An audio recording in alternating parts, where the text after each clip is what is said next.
How you guys doing?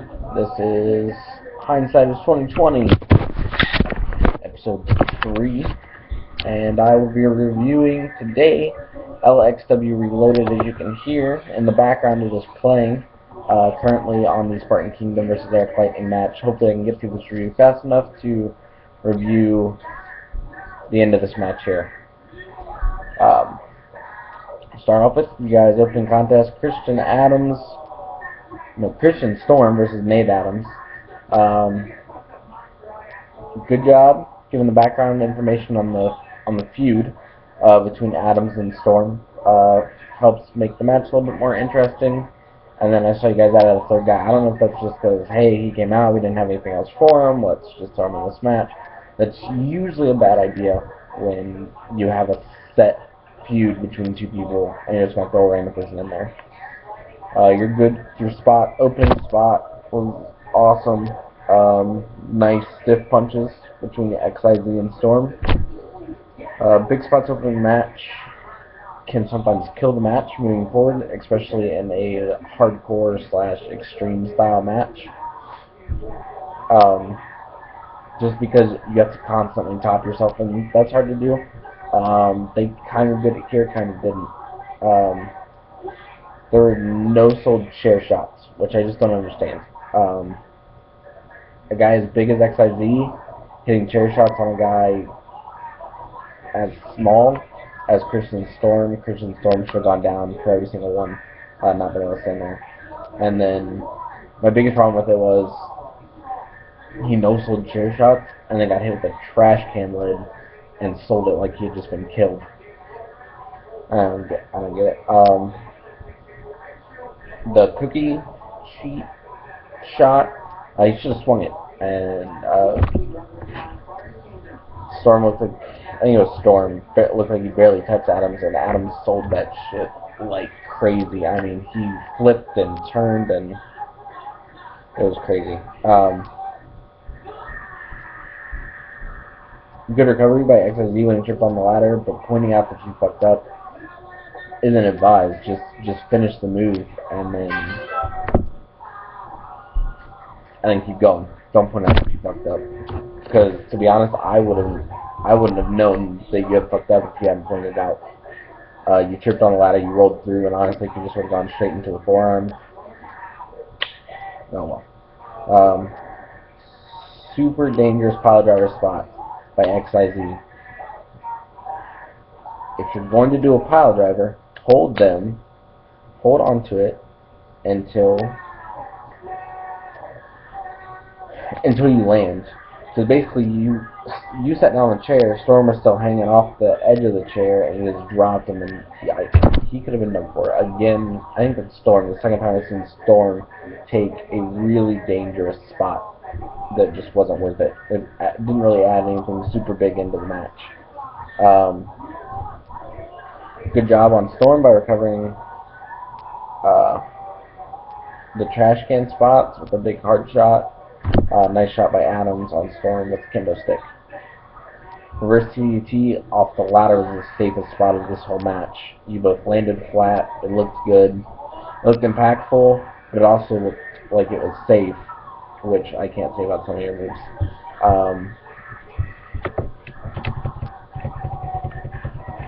Leapfrog leg drop was good.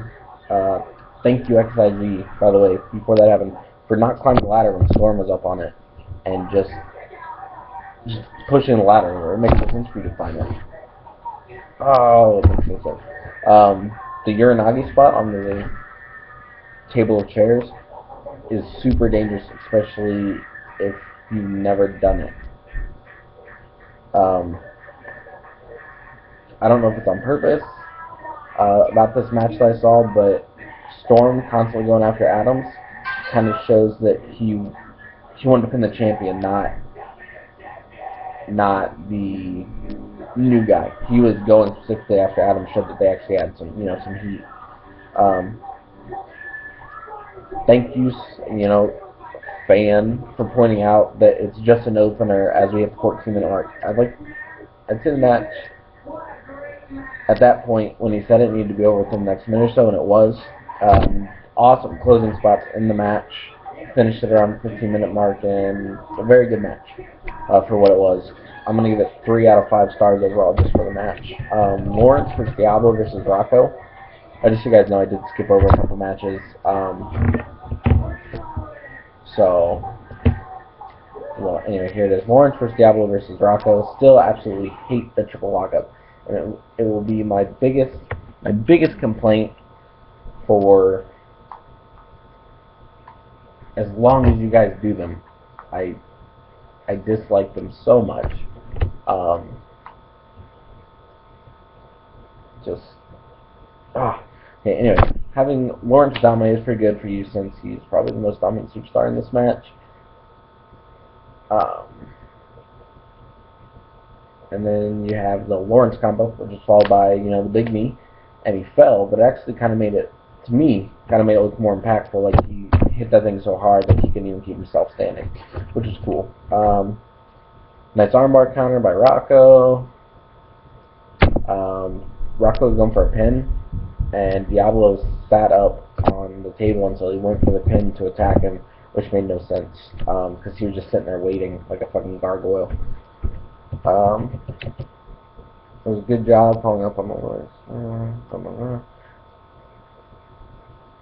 My biggest complaint about this match was the way Lawrence calls spots. And I see it every time, and I don't really mention it, but I'm going to this time, so hopefully that he can fix it. He always calls his biggest spots, I would assume, because it's usually when they happen right after this. He'll tie up, push off, the guy misses a clothesline, and then he does something big, like his discus forearm or clothesline or whichever one it is he does. So, yeah, you gotta change that up. Also, good, match is short, still only about 15 minutes or so. Lawrence is becoming a force in LXW, which is nice to see. Again, another 3 out of 5 star match. The J-Risk and Deadeye promo.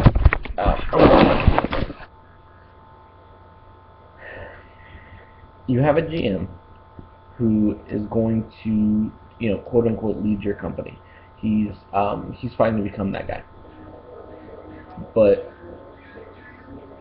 he's asking favors of somebody over another group. Like, yeah, a person A and person B are gonna interfere in the match, but it's kind of your job to, since you're the big bad face, to be able to, I don't know how to say it, handle that, I guess. So, good little promo, because I like hearing both of them talk, mostly Deadeye. I love hearing Deadeye talk, the dude's awesome on the mic.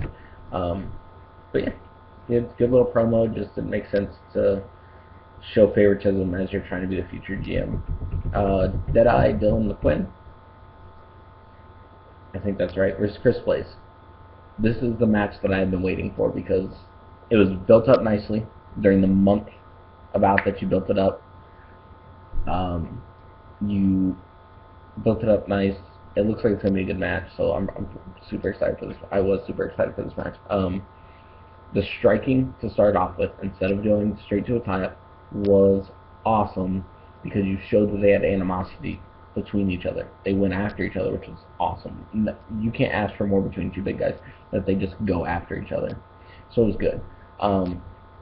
Good job showing the size and strength of both men by the failed double clothesline spots. Basically, y'all just running into each other with clotheslines. Was nice. The super kick spot was okay, but seeing as, Blaze does try to finish his match with super kicks, and Deadeye doesn't, it didn't really make much sense, because it looked like Blaze was trying to finish the match, and McQuinn was just kind of throwing it up there. I don't know. Test of strength spot was good. Good heel moves by Blaze, with the thumb to the eye. Spine buster, even though it was a little telegraphed, was awesome that followed that little spot. Heel kick by Blaze for a 2 count was good.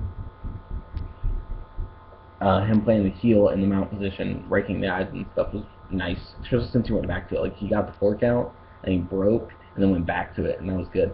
I enjoyed that. Nice back body drop on the table. The double axe handle spot that you did after that is Blaze was like getting up McQuinn. You dropped the double axe handle. It was just out of place.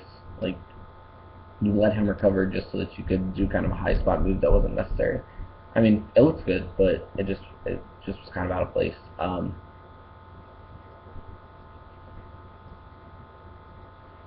The that's a big thing. I'm sorry, I'm reading my notes. There's a big kick after Blaze, was slapping McQueen. He slapped like 34 times, I think, and then McQueen came back and kicked him in the side, which is okay in theory, but as a man, which you both are, if you're getting slapped, you're probably going to punch and or slap them back, not kick them in the side. So, McQuinn not following up on the attack and kind of doing a little taunt in the corner. It's kind of a rookie, uh, mistake, but also shows like confidence that he shouldn't have when he's facing somebody. He does seem like kind of an overconfident character, so I kind of guess it, kind of figures out. Blaze being at heel, and McQuinn taking his move wrong was okay because it actually made it look a little bit more impactful. The way he took it. The full Nelson side slam was nice.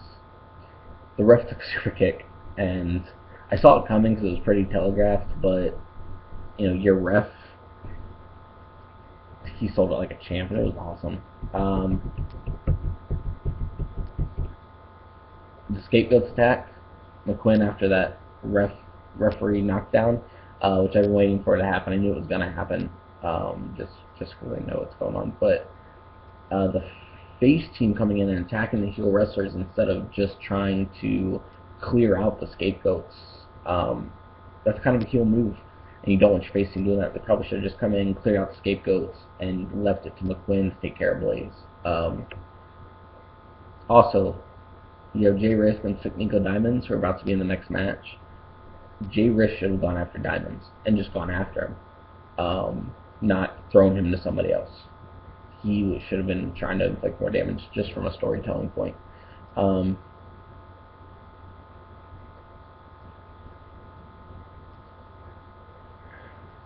There was like the spot with the cookie sheet again with Blaze where McCormick just kind of, I'm gonna hit you with the cookie sheet.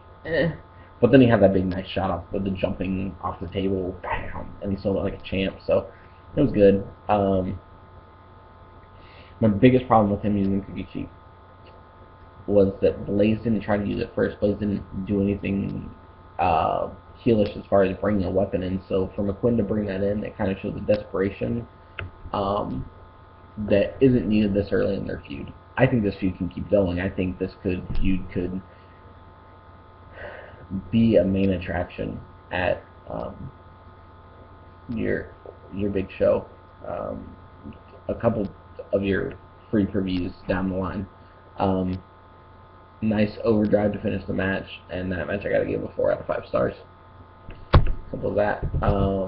Jay Risk versus Sick Nico Diamond. Man, this match was a letdown because I enjoy watching Jay Risk and Sick Nico Diamond the matches, and for whatever reason they just did not gel. Why does Jay Risk have a belt? I don't think it's explained in like the graphic or whatever, so maybe somebody can explain it to me. I just don't understand why he has a belt. Maybe he has a belt because he's a GM, or maybe he just has a belt to have a belt. Heel tactics by Nico early on, which is good.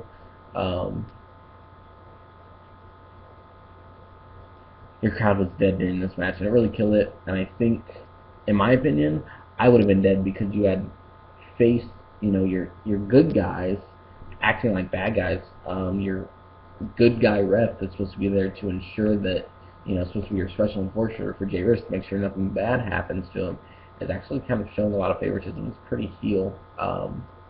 He's letting Risk get away with a lot of stuff. The over the castle walls, I don't know what Nico called it, but that's what I said. Attempt that was caught, that was followed by the blockbuster, I think they called it, was a pretty nice spot. I love that spot just because he caught him, and you don't see that very much. Heel tactic for heel tactic, like this, they just went back and forth with heel moves, and it just made the match bland. This was the worst match of your card. Honestly, it got a 2 out of 5 for me. It could just be because it followed Blaze and McQuinn. I don't know, but honestly, it was probably the worst match that I saw on the card, and that has nothing to do with nothing to do with who was in it. Because like I said, I enjoy watching J-Risk wrestle. I enjoy watching Signigo Diamond wrestle. They just didn't gel for whatever reason.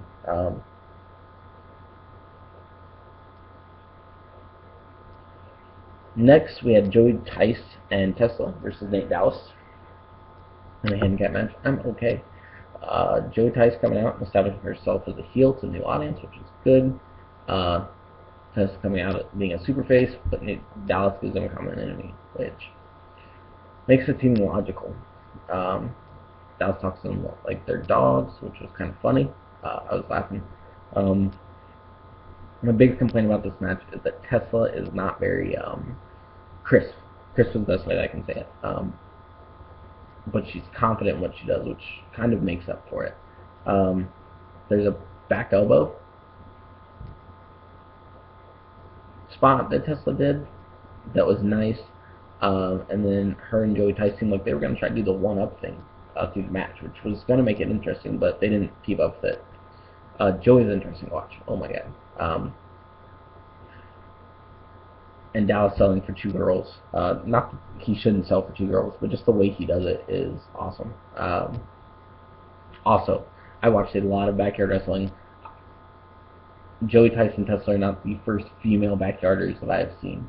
I have seen other ones, but this is the first one I've seen that actually has a character, a quote unquote gimmick, and it is so fucking entertaining. And bring her back because it was awesome. Tice did all that setup for that armbar and then just let it go, and I was sitting here like, why? Let Dallas fight out of it. Tesla comes in and hits the botched backstabber, which Dallas kicks out of pretty fast, which I was pretty excited about because she messed that up, and if he hadn't kicked out at like 1 or early 2, I would have been kind of mad. Just would have frustrated me with the match, but he did, so whatever. There's a kind of weak back stretch by Tesla on Dallas, and then soft kicks. Dallas again kicks out of the pin after a kick to the head that didn't even look like it did anything. And then you have Tice who comes in, hits the big slap on Dallas, and he like fucking sells it like a fucking champ. Because it honestly hit harder than the kick did.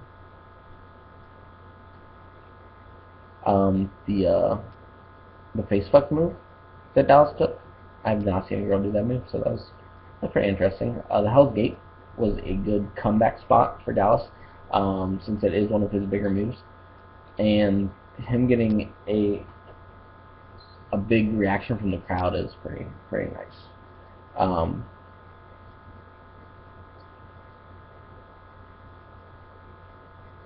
And then we get more Dallas cheers. Nate Dallas. Okay. Joey Tice screams so loud for such simple moves, but it's still better than people who don't grunt, don't do anything when Dallas is hitting like his submissions and stuff. At least it made it seem like they hurt, so that was good. Love Dallas's punch combo, sidewalk slam, and then sidewalk slam. This was the perfect time to use your taunt, Dallas. This is what all the bitches want. Yeah, good, awesome, because you're wrestling two females, so it was well placed, funny, and you hit the splash. I actually kind of would have preferred if she had rolled away, and it's your guys' match, so it was still entertaining. But if she had rolled away and then like drop kicked you in the face or something, it would have been hilarious. She could have been like, "Not me!" Boom, or whatever. Huge pro Nate Dallas crowd, which is funny because he's like your guys' biggest heel. Maybe because I keep saying that, you guys are trying to make him be a face. I don't know. But it was good. The double down clothesline, that makes sense because they've been beating down on Dallas this whole match. So obviously he is worn down, and then he's a male, a bigger male than the girl that they did the double down spot with. And then my favorite fucking spot And most spot pissed me off the most about this match. She grabs him, right, and the full Nelson. You grab Nelson, the full Nelson, and she like gets you going, like you're jumping, like you can tell you're about to do something big. Then she just spins you around and drops you on your face, like, okay, cool, nice move. But I was really hoping for a Dragon Suplex. I was legitimately, when I first watched it, because I watched the show again. This was probably my fourth time watching through it. When I watched the first time, I jumped up to my freaking feet and was so fucking excited for her to hit a Dragon Suplex on me, and she didn't, and that's okay. I didn't really expect it, but if it had happened, it would have been cool. 4 out of 5 for that match. Vincent Cade and OC wrestled. Cade and OC should wrestle more, pretty smooth action. I enjoyed the match, and it was nice and short. I don't really have a lot to say about it, because to be honest, I'm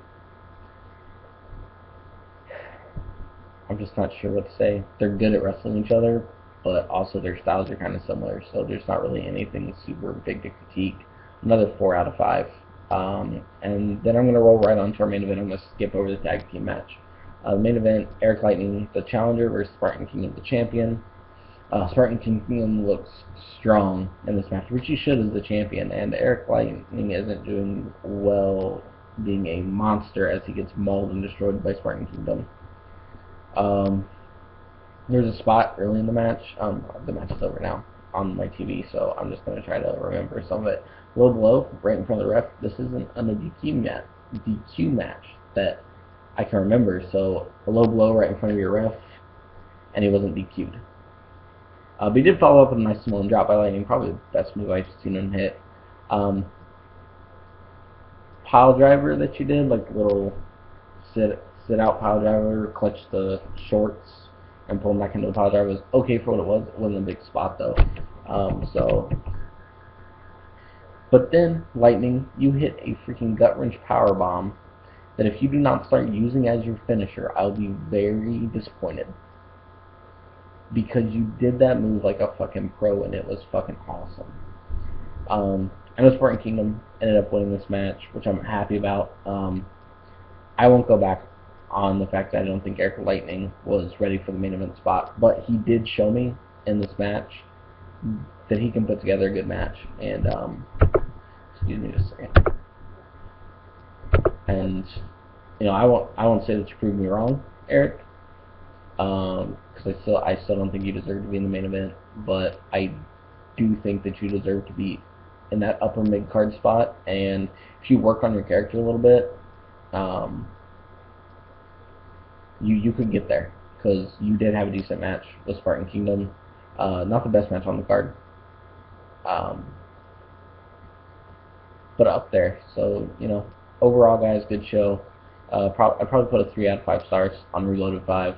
And just because there was some big stuff, some really good stuff, and there's some really bad stuff. So keep it right there in the 3 out of 5. And you know what? Keep it up. I did watch some of your Madness shows. I had not gotten around to reviewing them. I probably will not get around to another written review of the show until the next Madness comes out. So when that happens, I will write a review for you, and I look forward to doing a review for your next freak review. Have a good day, guys.